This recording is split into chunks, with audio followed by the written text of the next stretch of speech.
Clara Sims drove her mare hard toward Crow's Landing, and the animal's hooves drumming a desperate rhythm against frozen ground. Her mind raced faster than the horse could carry her. Harlan's warning shot still echoed in her skull, sharp, deliberate, a promise of violence. Pike wanted Elise dead, not isolated, not silenced, dead. But why? The answer crystallized as the settlement's ragged buildings emerged through gray afternoon light. Johann Müller had died months ago, carrying money from a sold claim. Pike controlled every letter, every telegram, every legal document passing through this town. If Johann had sent anything to his wife, deeds, bank drafts, final words, Pike would have seen it first, held it, hidden it. And if Elise died without claiming what was hers, Pike could seize everything through legal manipulation or outright theft. The realization settled in Clara's gut like swallowed ice. This was not cruelty. This was calculated murder for profit. She rode straight to the schoolhouse where Alma Burke was dismissing students with her usual brisk efficiency. The moment the last child vanished into the cold, Clara dismounted and strode inside Snow, still clinging to her coat. Alma. Serious trouble. Right now. Alma read Clara's face and locked the door immediately. Tell me. Clara explained in rapid, clipped sentences Elise's impossible recovery from milk sickness, Nayati's sophisticated medical protocols, the detailed documentation, Harlan's explicit threat delivered at rifle point. Alma listened with the predatory focus of someone who had survived 2 decades on the frontier by reading danger accurately and acting without hesitation. Pike wants her dead, Alma said flatly. Question is what a dying woman could possibly threaten him with. Her husband died in December, Johann Müller, returning from Cheyenne with gold from selling a river claim. Pike handles all mail and telegraph traffic. Clara's voice hardened. If Johann sent documents or money to Elise, Pike intercepted them. And if she dies, interstate the property reverts to territorial jurisdiction. Alma's eyes went cold. Pike files through a proxy and takes everything legally. Smart, vicious, completely in character. We need proof, and we need authority to act on it. Marshal Paxton is due in 3 days, Alma said. He is honest, which is rare enough to be remarkable. But 3 days might as well be 3 years if Pike moves tonight. Then we slow him down, Clara said grimly. And we leverage Cavendish. Alma's expression darkened. That drunk declared Elise consumptive in the first place. He will never admit error. He will if his career depends on it. Clara pulled a folded paper from her coat. The Territorial Medical Board is investigating him for incompetence. 3 formal complaints. They are threatening license revocation. I saw the letter on his desk last week. Alma's eyebrows rose. So we use his fear. We offer him redemption, Clara corrected. If he publicly confirms Elise is recovering, it undermines Pike's entire justification for isolation and murder. It also demonstrates professional integrity to the medical board. Self-interest and morality aligned perfectly. And if he refuses, Clara's smile was cold. Then we file the 4th complaint ourselves. Sometimes doing the right thing and doing the self-interested thing are identical. Dr. Edwin Cavendish was deep into evening whiskey when Clara's knock rattled his surgery door hard enough to wake the dead. He considered ignoring her, but the knocking continued with relentless, furious determination until he finally opened the door, scowling. Miss Sims, I am not receiving. The Territorial Medical Board is investigating you for incompetence. Clara pushed past him into the surgery with the confidence of someone who had stopped asking permission years ago. 3 complaints regarding misdiagnosis and improper treatment. They want detailed case records. You will lose your license unless you demonstrate both competence and integrity immediately. The blood drained from Cavendish's face. "How do you—" "I read the letter you left open on your desk next to your whiskey bottle." Clara's voice cut like surgical steel. "I also have comprehensive documentation of your catastrophic misdiagnosis of Elise Miller. You declared her consumptive based on a 5-minute examination from 10 feet away in terrible lighting. She does not have consumption. She had trematol poisoning from white snake root, which a Lakota healer correctly identified and successfully treated using traditional medicine you have never bothered to study or respect." Cavendish collapsed into his chair, all fight draining away. "If you came to blackmail me, I came to offer you one chance to salvage your career and whatever shreds of conscience you have left." Clara softened her tone fractionally, but her eyes remained hard. "You made a serious, potentially fatal mistake. But mistakes can be corrected. You can examine Mrs. Muller properly, this time document her recovery with actual medical rigor, acknowledge the effectiveness of indigenous healing methods, and present everything to the medical board as evidence that you are capable of learning, adapting, and practicing medicine with humility instead of arrogance. Or I do nothing and watch my reputation crumble." "Your reputation is already rubble," Clara said bluntly. "This is your chance to rebuild it on honesty instead of pride and whiskey." Cavendish stared at his hands. They trembled visibly now, the shake he could no longer hide, even from himself. The letter from the board sat in his desk drawer like an unexploded shell.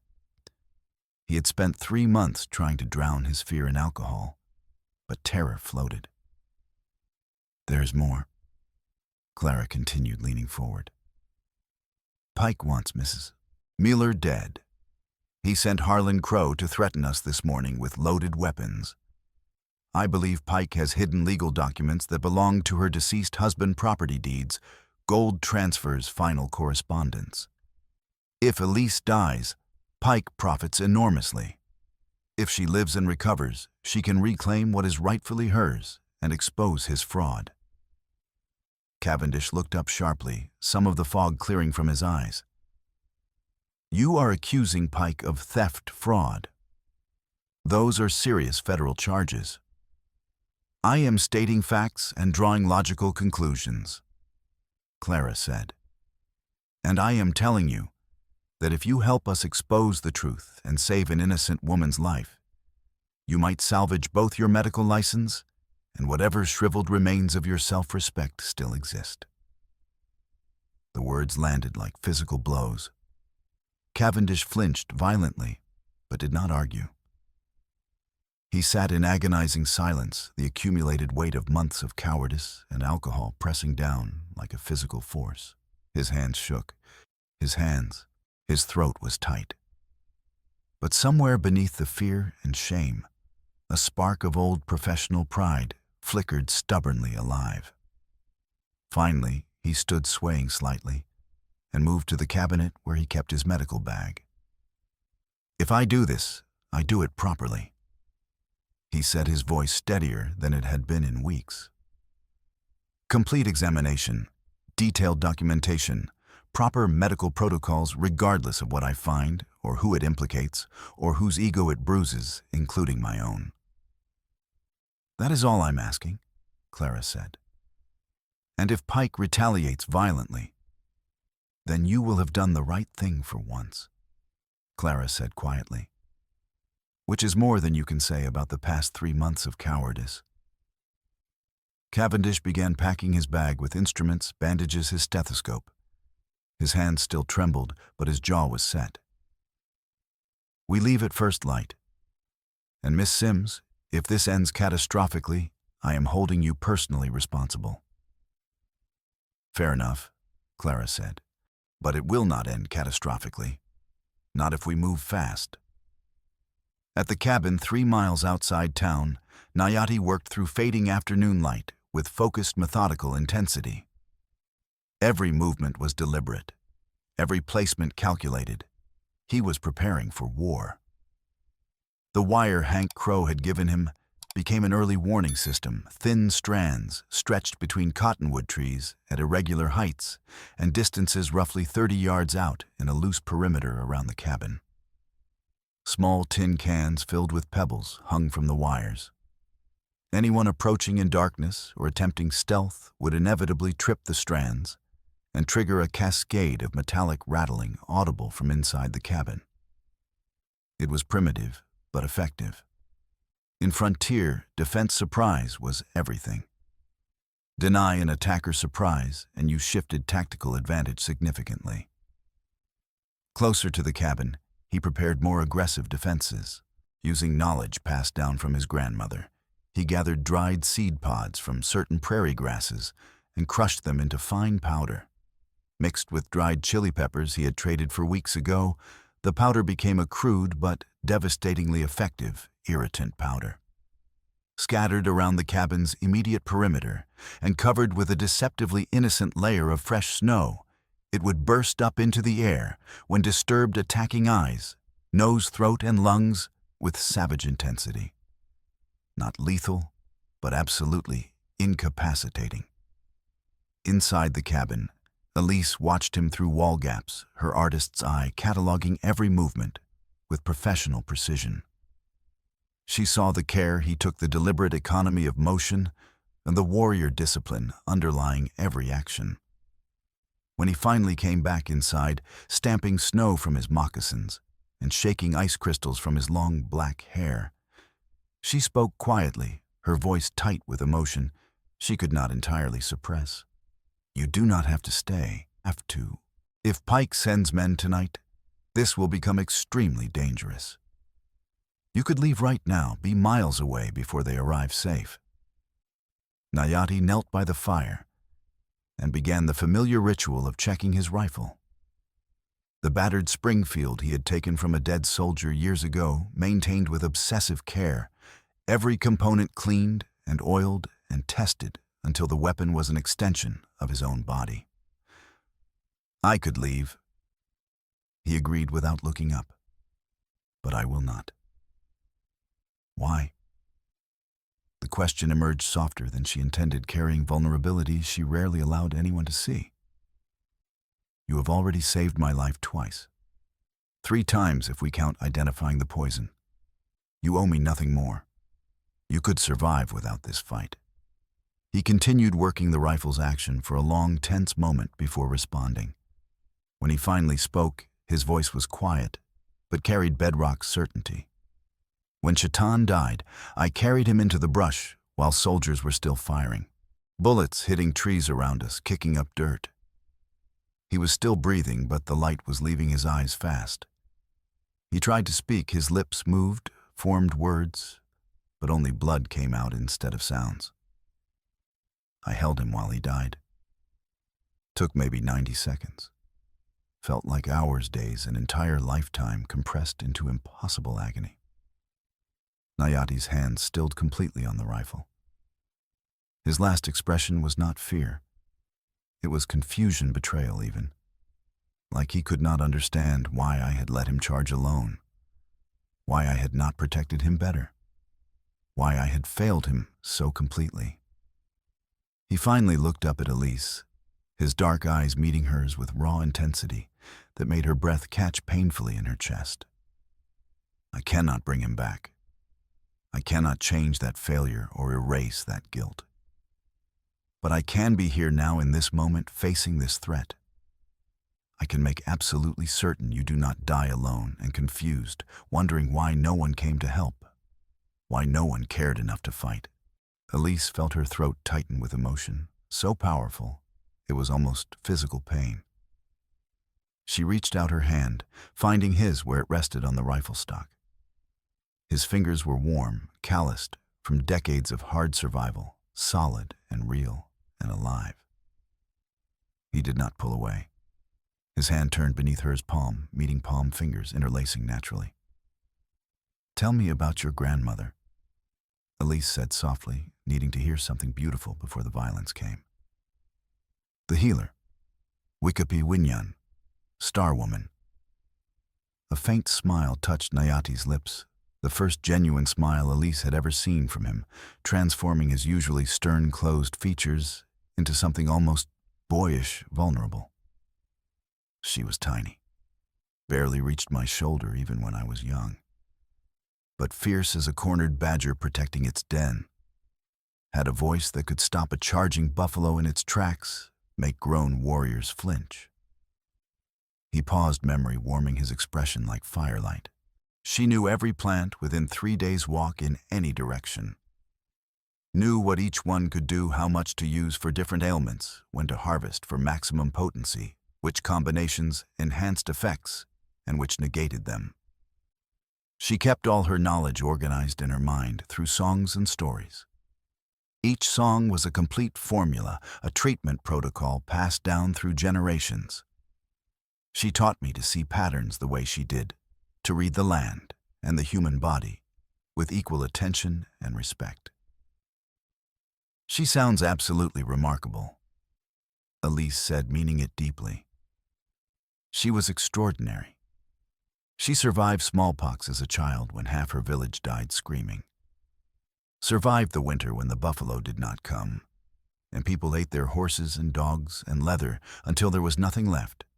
Outlived 2 husbands and most of her children through disease and violence, and simple, cruel chance. When she finally died at 73 winters, people came from 4 different bands to honor her, traveling for days through terrible weather. The elders said she had healed more people than the stars could count, that her knowledge was a treasure that must never be lost. Nayati's thumb moved gently against Elise's hand, an unconscious gesture of comfort and connection. She would have liked you intensely. You see the world the way she did, with precision and endless curiosity. Always asking why things work the way they do, never satisfied with surface answers. She would be proud of what you did for me, Elise said, her voice thick with emotion. Her knowledge living on saving lives, bridging worlds she never imagined. Nayati's hand tightened around hers. She used to say that healing is not about power or mysticism or tribal secrets. It is about observation, memory, and teaching. Watch carefully. Remember what works and what fails. Teach others so knowledge survives beyond individual lives. That is how human understanding grows. They sat in profound, comfortable silence, hands joined while the fire crackled and wind moaned through wall gaps, like something alive and hunting. Outside, the sky was darkening rapidly toward evening, and the temperature was plummeting with brutal speed. Snow began falling again, light at first, tentative, then heavier and more aggressive, the flakes growing fat and wet and dangerous. Elise recognized the signs immediately. A major storm was building, a blizzard that would reduce visibility to arm's length and muffle sound and make travel suicidal. Perfect cover for murder. We should eat, she said, finally, reluctantly releasing his hand. And rest while we can. If they come, it will be tonight under cover of the storm. Nayati nodded and stood, moving to their meager food supplies. He pulled out dried elk meat and the last precious pieces of hardtack, dividing everything carefully, equitably. They ate in silence, but it was companionable silence, now the silence of 2 people who had learned to communicate volumes without constant words. After they finished eating, Nayati surprised her by kneeling beside her chair and gently, reverently touching her lower back. We should do the treatment again. Keep the healing progress going strong. Elise nodded and shifted so he could access her spine properly. His hands pressed along the vertebrae with practiced, confident precision, applying carefully calibrated pressure to the paraspinal muscles, working methodically from her neck down to the injury site with the focus of a surgeon performing delicate work. The now familiar tingling sensation ran down her right leg, stronger than yesterday, more controlled. Her foot twitched, then flexed with deliberate purpose. Try to lift your knee, Nayati said quietly, encouragingly. Slowly. No forcing. Elise concentrated fiercely, focusing every ounce of attention on the muscles of her right leg. Slowly, with tremendous effort that made sweat bead on her forehead, her knee bent fractionally. The movement was tiny, perhaps an inch total, but it was completely voluntary and controlled, not a spasm or reflex. "Excellent," Nayati said, genuine warmth and pride flooding his voice. "Your nerves are healing faster than I hoped. The compression is releasing steadily.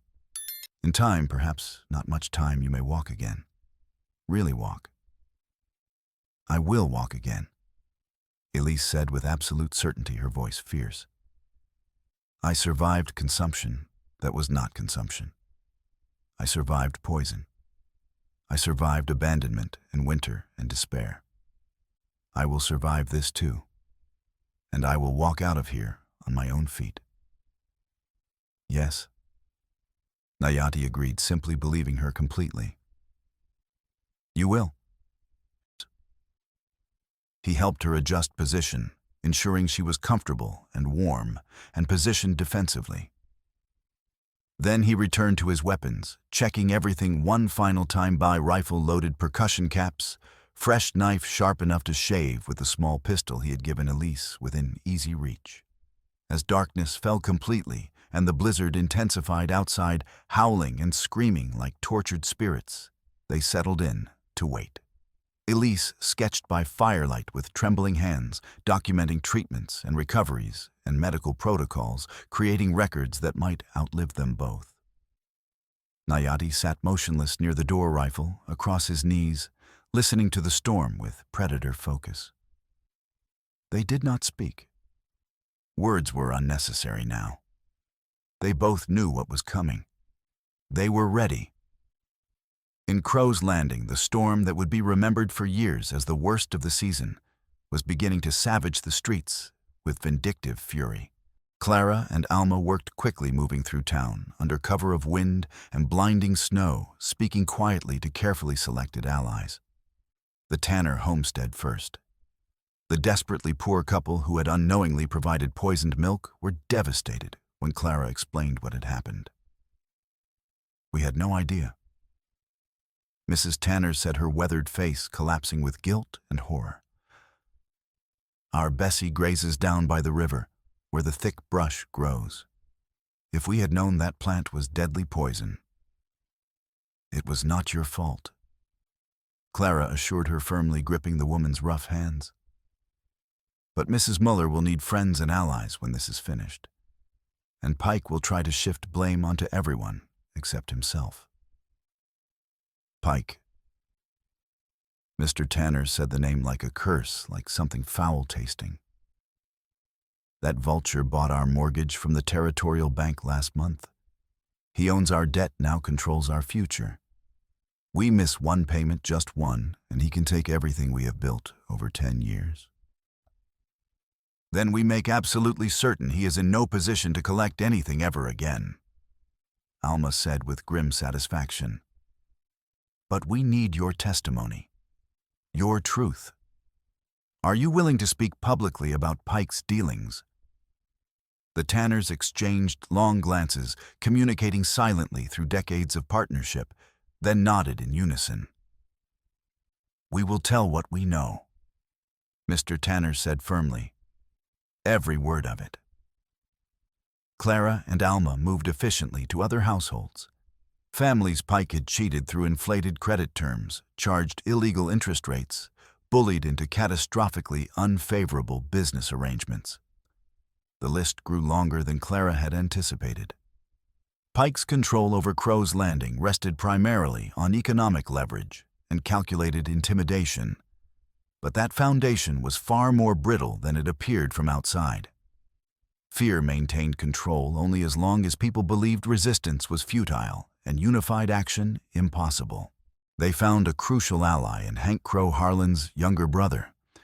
Hank had worked as Pike's freight loader for 2 brutal years and harbored deep, quiet resentment for the man who treated workers as disposable tools, less valuable than the goods they hauled.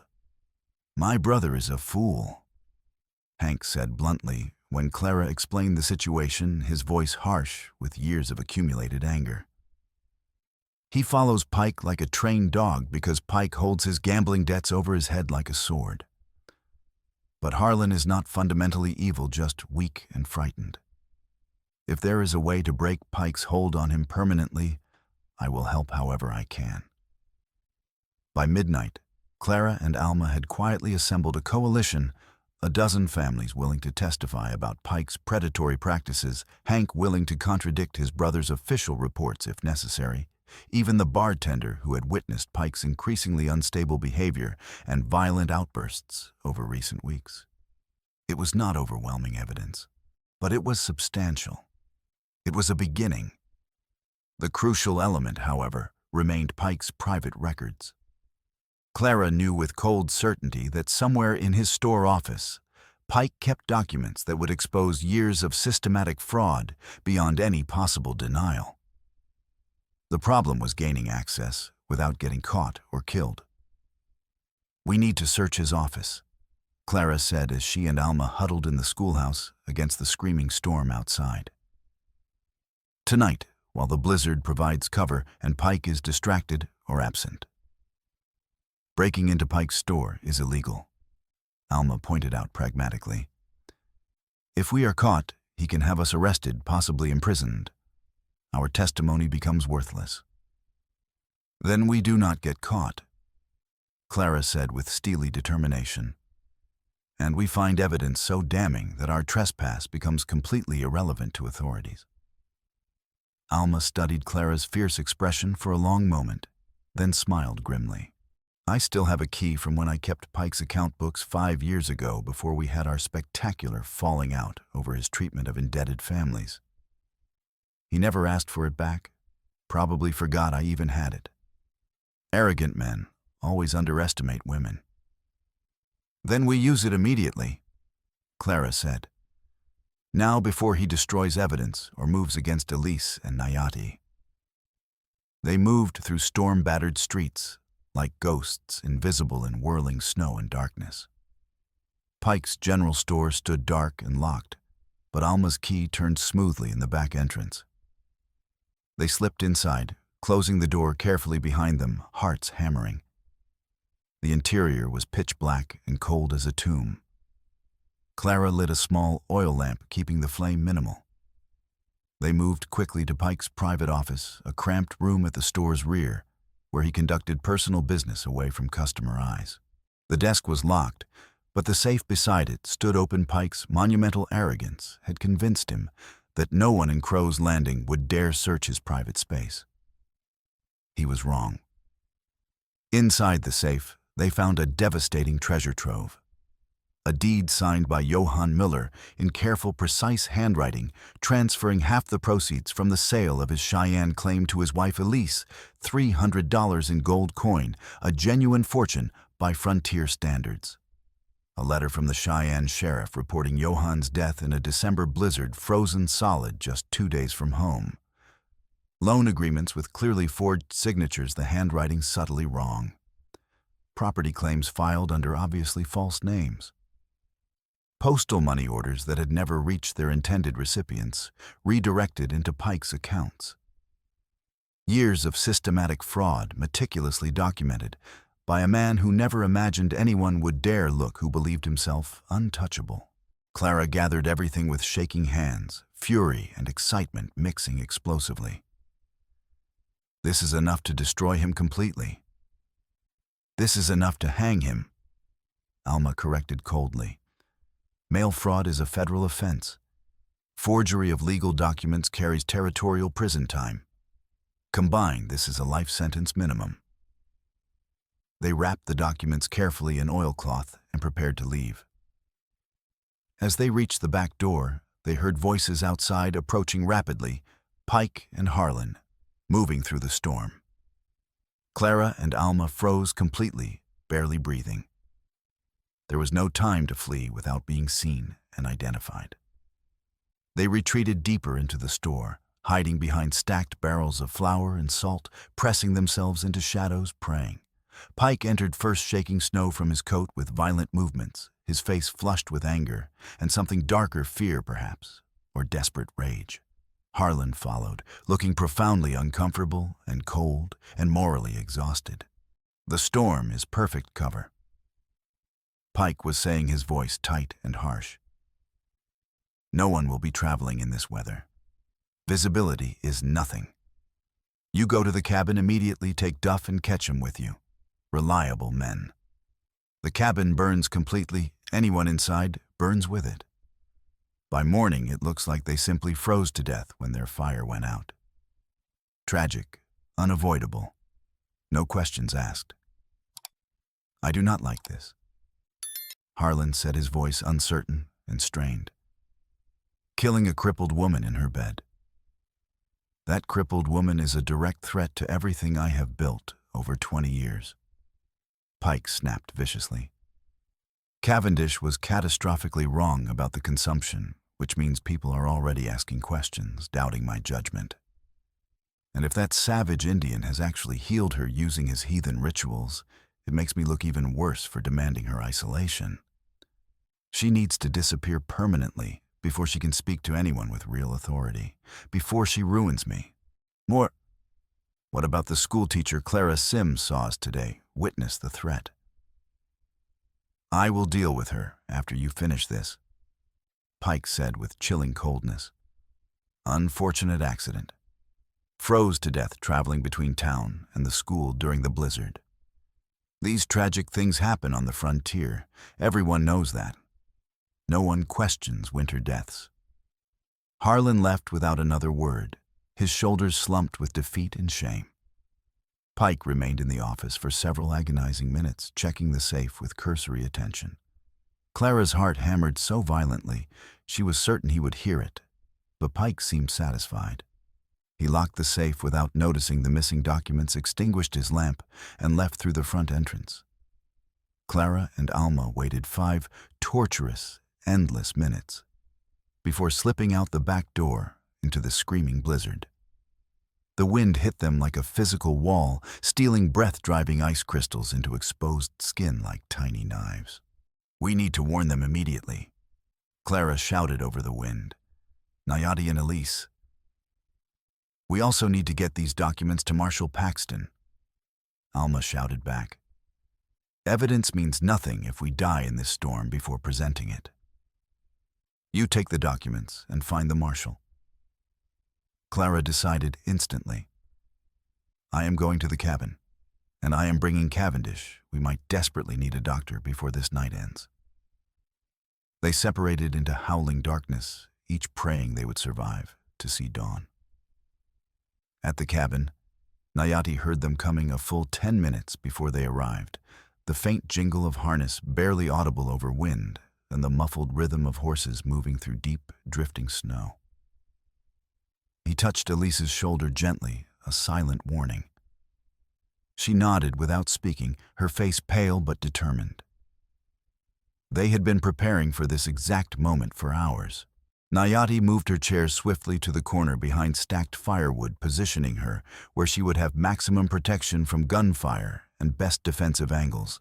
He pressed the small percussion pistol firmly into her hands. "If anyone comes through that door who is not me, Clara, or the doctor, you shoot immediately," he said quietly, his voice absolutely calm and certain. "Aim for center mass. Do not hesitate even for a second.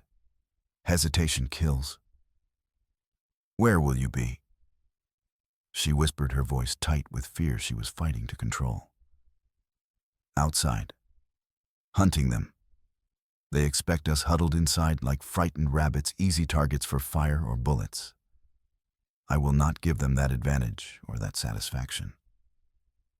Before she could protest or beg him to stay, he moved to the deliberately unsealed gap in the wall and slipped through into the storm. The blizzard swallowed him instantly, completely, as if he had never existed.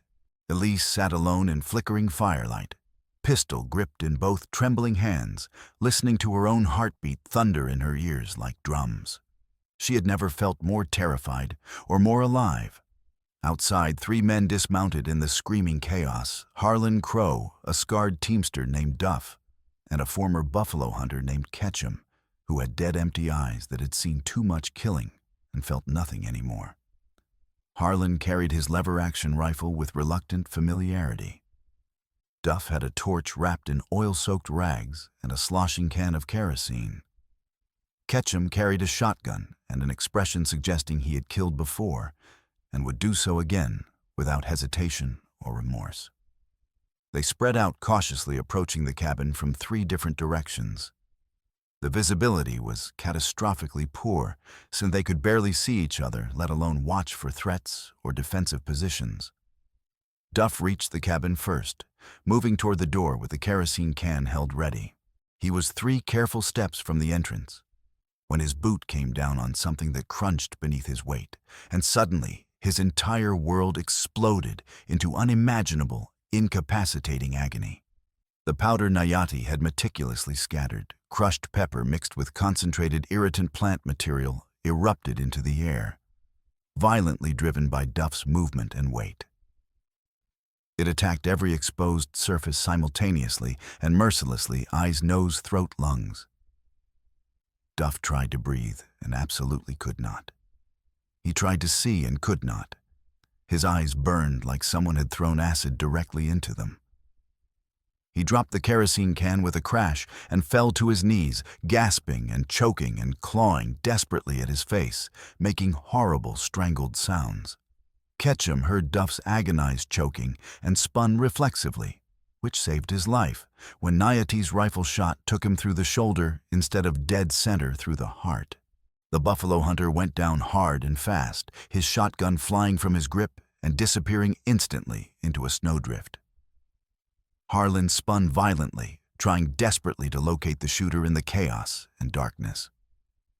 He fired twice blindly into the storm, working his lever-action rifle with trained automatic speed. The shots went wide, vanishing uselessly into howling wind and snow. Nayati's voice cut through the wind like a blade, calm and clear, and somehow coming from everywhere and nowhere simultaneously. "Drop the rifle, Harlan. This is finished. You have already lost." "The hell I have!" Harlan snarled with desperate bravado, firing toward where he thought the voice originated. The bullet sparked dramatically off rock, somewhere invisible in darkness. "Your brother Hank told me to save you once." Nayati continued, his voice now coming from an entirely different direction, disorienting and psychologically devastating. "I did when the mine beam crushed your leg and you were dying slowly. Now I tell you to save yourself. Drop the rifle. Take your wounded. Leave immediately. You do not have to die for Pike's greed tonight." Harlan's hands shook violently on the rifle. Not from cold or physical fear. From the sudden crushing realization of what he was actually doing, preparing to murder in cold blood. A crippled woman who had never harmed him, and the man who had literally saved his life, all because he owed money to a merchant who would not even attend his funeral or remember his name a week after his death. The rifle slowly lowered. "Smart decision," Nayati said, materializing from the storm like a spirit or ghost, his rifle trained rock steady on Harlan's chest. "Now bind the wounded man's shoulder tightly. Use his own belt. Then get Duff onto a horse his lungs will clear within the hour once the powder settles. And ride away fast. Do not look back. Pike will kill me for failing." A new voice interrupted, high and clear and defiant despite the wind. "Pike will do absolutely nothing." Dr. Cavendish stumbled into the firelight from the cabin, leading his horse looking half frozen but grimly, magnificently determined. Behind him came Clara Sims on her exhausted mare, snow-covered but triumphant. "Pike is under arrest," Clara announced with fierce satisfaction. "Marshal Paxton has him in custody right now. Alma and I found documents in his safe, fraud, theft, mail, tampering, forgery. Years of federal crimes meticulously documented. Pike is completely, utterly finished." Harlan stared at them, his face pale and shocked in the dim light. Under arrest already? As of 90 minutes ago, Cavendish confirmed, his voice steady despite visible trembling from cold and fear and possibly redemption. And if you do not want to join him in a federal prison cell for attempted murder and arson, I strongly suggest you follow this man's excellent advice and leave immediately. For a long frozen moment, absolutely no one moved. Then Harlan slowly, carefully bent and picked up Ketchum, slinging the wounded man's good arm over his shoulders. Duff was recovering gradually, his breathing still labored and painful, but functional. Between them, with considerable difficulty, they managed to get both wounded men onto horses. Harlan looked at Nayati one final time, his expression complex and tortured shame, regret, desperate gratitude, all mixed together. "I am sorry," he said hoarsely, his voice breaking. "For all of it, everything. I am so sorry." Nayati nodded, once accepting the apology, without offering forgiveness or condemnation, simply acknowledging shared humanity and complicated choices. "Go. Do not come back ever. Build a different life somewhere else." The three men rode into the storm and disappeared like ghosts, leaving only hoof prints rapidly filling with fresh snow. Inside the cabin, warm and safe and alive, Cavendish conducted the most thorough, careful professional examination of his entire medical career. He listened to Elise's lungs with his stethoscope with absolute concentration, clear, no congestion, no tubercular rattle whatsoever. He checked her pulse, strong and steady and regular. He examined her tongue, her eyes, her skin tone with painstaking attention. Then he tested her legs methodically, using pins to map sensation with precision, asking her to flex specific muscles, measuring range of motion with careful notation. When he finished, he sat back with a long, shaky, profoundly relieved exhale. "No consumption," he said quietly, his voice thick with emotion. "There never was, not even slightly." The cough and pallor were secondary symptoms of tremetal poisoning, which has been brilliantly and successfully treated. The spinal injury shows truly remarkable improvement, dramatically reduced inflammation, significant return of sensation, measurably improved motor control. This is absolutely extraordinary medical work. He looked directly at Nayati, who stood vigilantly by the door, and spoke with genuine respect and humility. "Your methods are sophisticated and empirically sound. Your knowledge is detailed and effective. I will document everything comprehensively and submit it to the medical board with full, complete attribution to you and to Mrs. Miller for her meticulous documentation and medical illustration." "Why the sudden change of heart?" Nayati asked quietly, his tone curious rather than accusatory. Cavendish smiled bitterly, self-aware.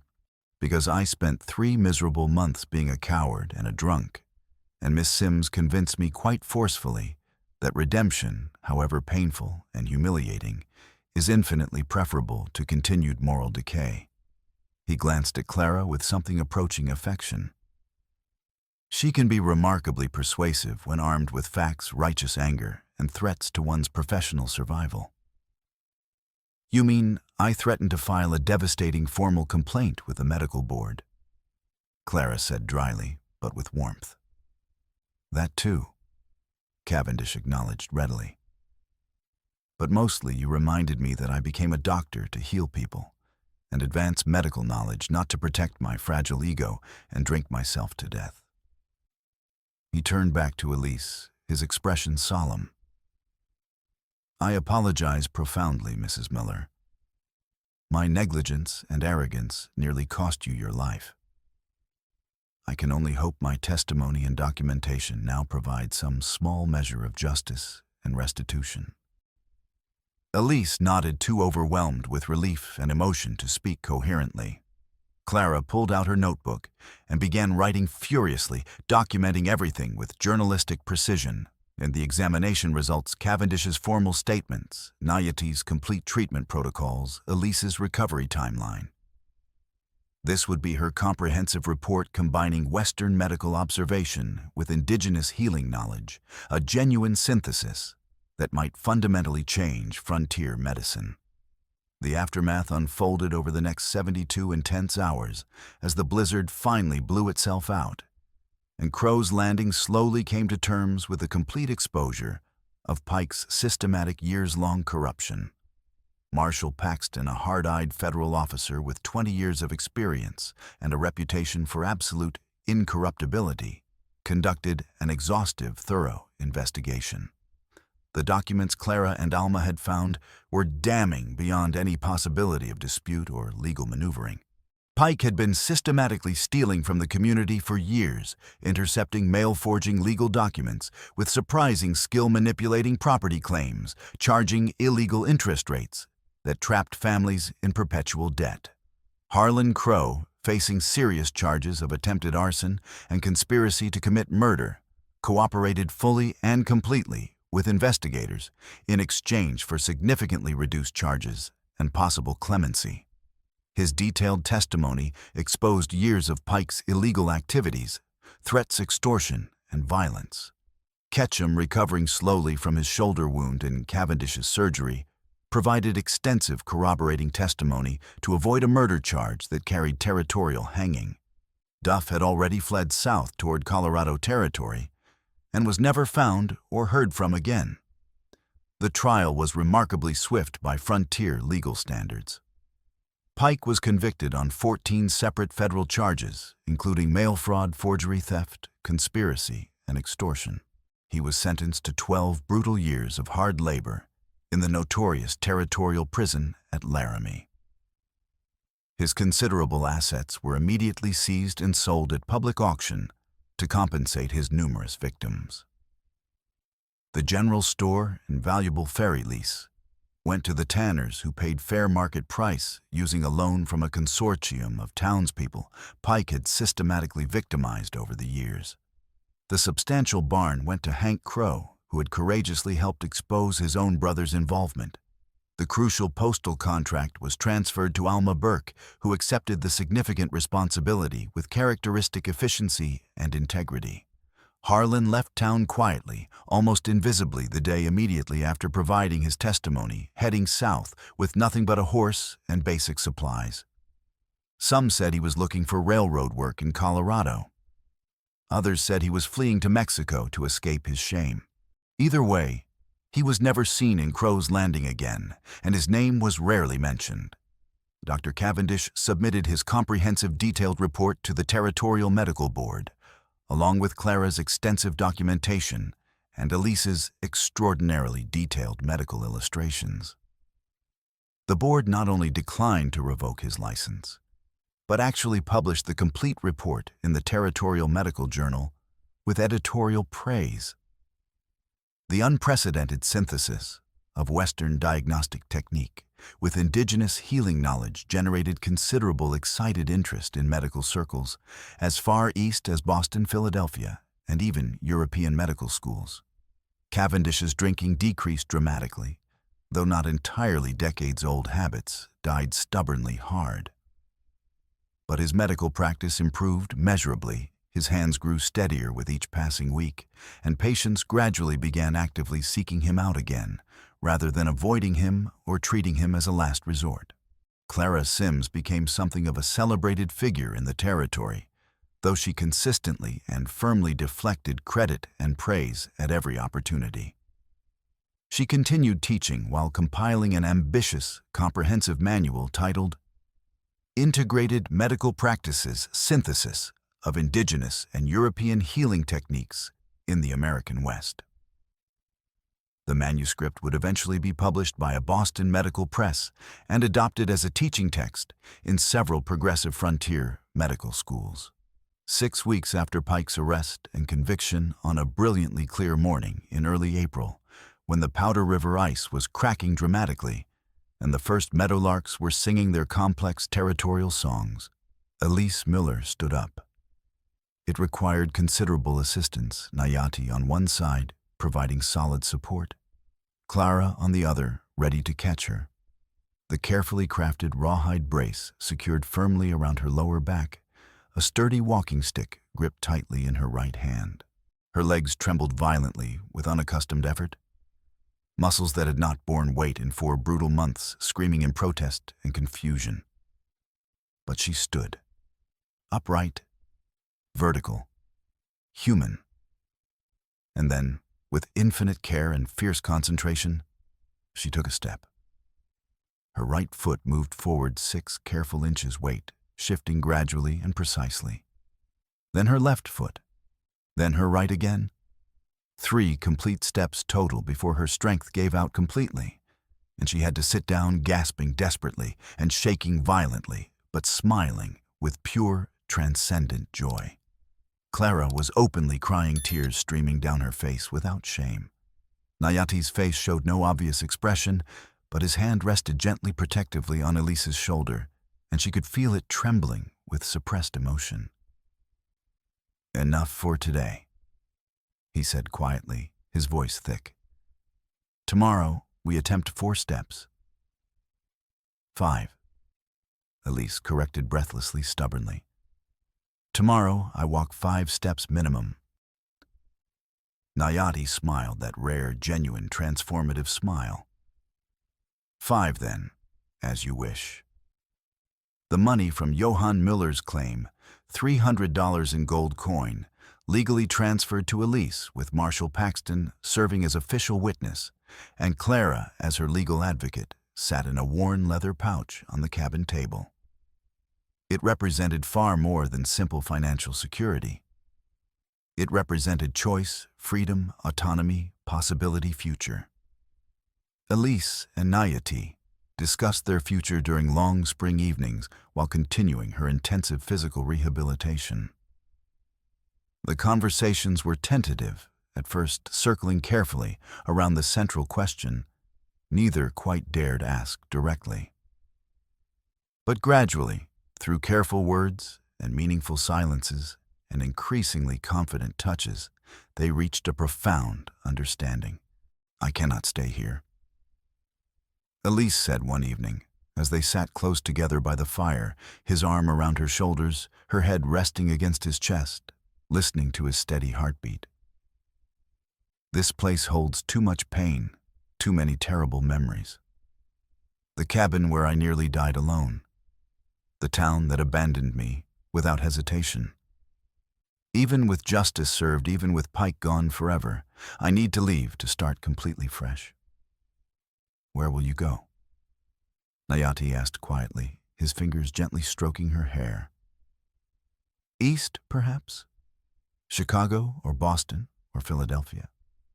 Somewhere with established medical schools, teaching hospitals, research institutions. Somewhere I can continue drawing medical illustrations professionally, and perhaps study medicine formally if they will accept a woman." She paused, gathering courage, then continued softly. "Somewhere both our kinds of knowledge would be genuinely valued and respected." Nayati was silent for a long, tense moment, staring into the dancing flames. "My people will not take me back. I am Silent Rain, the leader who failed catastrophically and allowed a young warrior to die. That mark does not wash away with time or subsequent good deeds or redemption. But if there is a place where healing knowledge is respected more than tribal politics and ancient grudges, come with me." Elise said the words, tumbling out urgently before she could second-guess or doubt. "Use your extraordinary knowledge to teach, to heal, to continue your grandmother's precious legacy. We have proven conclusively that indigenous medicine and European medicine can work together powerfully. Imagine what we could accomplish with proper resources, institutional support, and genuine respect." "People will talk viciously," Nayati said carefully, honestly. "A white woman and an Indian man, traveling together, working together, possibly living together. There will be intense prejudice, hostility, violence even. There is already prejudice and hostility here. Elise countered firmly. At least in a large city, there might also be progressive people willing to look past superficial differences. Doctors and scientists who care more about empirical results than social appearances or racial politics. Nayati turned to look at her directly, his dark eyes searching hers with profound intensity. Are you absolutely certain, once we leave together, returning will be extraordinarily difficult, if not impossible? And I cannot promise safety or comfort or acceptance. Elise reached up and touched his face gently, her fingers tracing the strong line of his jaw. You saved my life 3 separate times. You taught me to hope again when I had completely given up. You showed me that knowledge and skill and compassion matter infinitely more than prejudice and fear and tribal boundaries. I am completely, utterly certain. For a long, breathless moment, they simply stared at each other, the firelight casting dancing shadows across their faces. Then Nayati leaned down, slowly giving her time to pull away if she wished, and kissed her gently. It was their first kiss, tender, careful, filled with promise and possibility, and profound mutual respect. When they separated, both were smiling.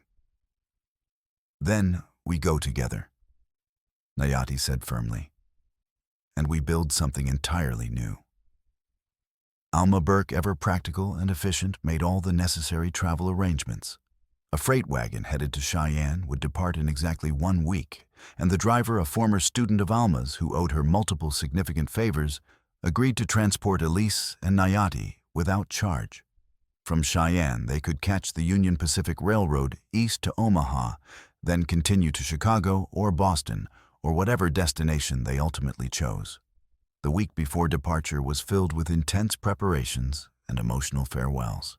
Clara spent hours with Nayati, meticulously documenting his grandmother's healing songs and treatment protocols, with linguistic precision, creating detailed written records of knowledge that had previously existed only in memory and oral tradition. Elise continued her physical rehabilitation with fierce determination, bordering on obsession, increasing her walking distance each day until she could manage 30 steps with only minimal assistance from the cane. Dr. Cavendish wrote glowing, detailed letters of introduction to respected colleagues at teaching hospitals in Chicago and Philadelphia, vouching enthusiastically for Elise's medical illustration skills and Nayati's healing knowledge. The letters were generous, perhaps even effusive, reflecting Cavendish's gratitude for the redemption they had made possible. The Tanners brought food for the long journey: dried venison hardtack, pickled vegetables, carefully stored apples. Hank Crow contributed a magnificent thick buffalo robe for cold weather travel. Even families Elise had never personally met brought small, touching gifts: warm gloves, a tin of precious tea, a hand-drawn map of the railroad route east with landmarks noted. The community that had abandoned her was now embracing her departure with genuine warmth and support. The irony was not lost on Elise, but she chose to accept the gestures graciously. People changed. Communities learned. Forgiveness, when sincerely earned, was worth offering. On the morning of their departure, half the town turned out despite the early hour and lingering cold. The freight wagon was loaded carefully with their few precious possessions: Elise's medical drawings wrapped protectively in multiple layers of oilcloth, Nayati's medicine pouch and tools, blankets and provisions, and the worn leather bag containing their financial future.